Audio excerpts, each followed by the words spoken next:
ato ma-observe ang kani siya nga nakulik nato na BCO dili pa kaayo clear, dili pa kayo tin-aw kumpara nato diri sa na-filter nato karon.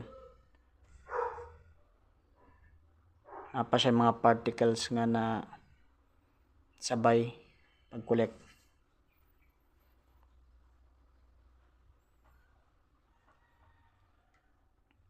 Ano siya nga to ang pamaagi, DIY lang ni siya nga pag-filter sa BCO. Pwede na to ni himuon sa balay kadtong mga gusto nga mo testing.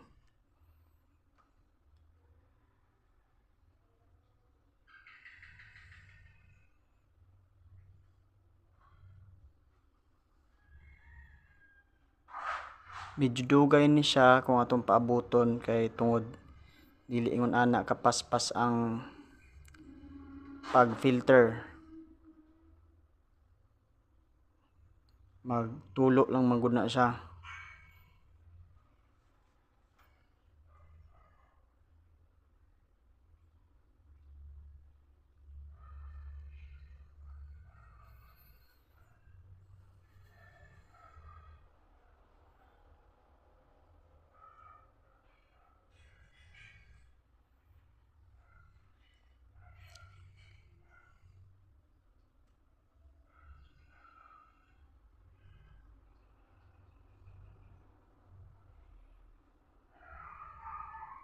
Medyo taod-taod na gyud.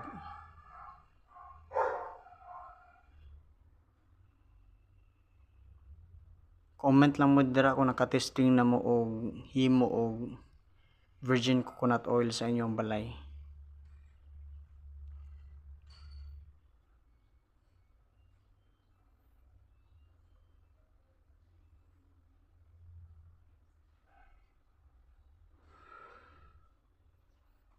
Okay, atong itiwas ni og yabo.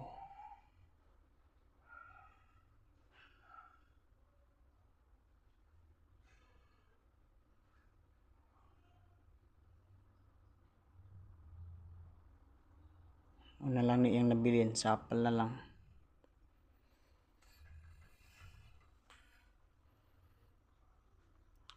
Nindot kaya nga ito ang na-filter.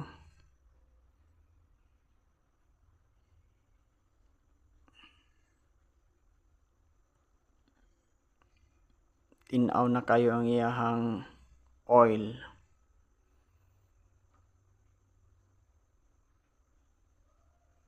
Pwede ni siya inumon, pwede po ni i-haplas.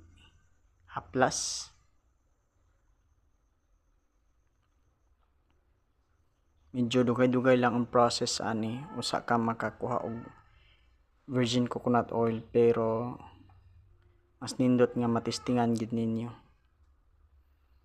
Ato lang ipakita karon ang filtration process lang. Para limpyo ang ato ang virgin coconut oil. Di na kinahanglan og mga makina pwede ra nato ni himuon.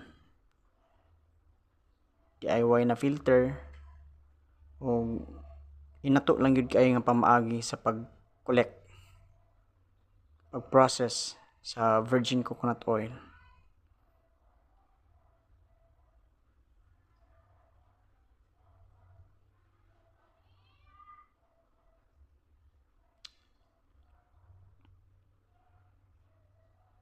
So hapit na mahuman o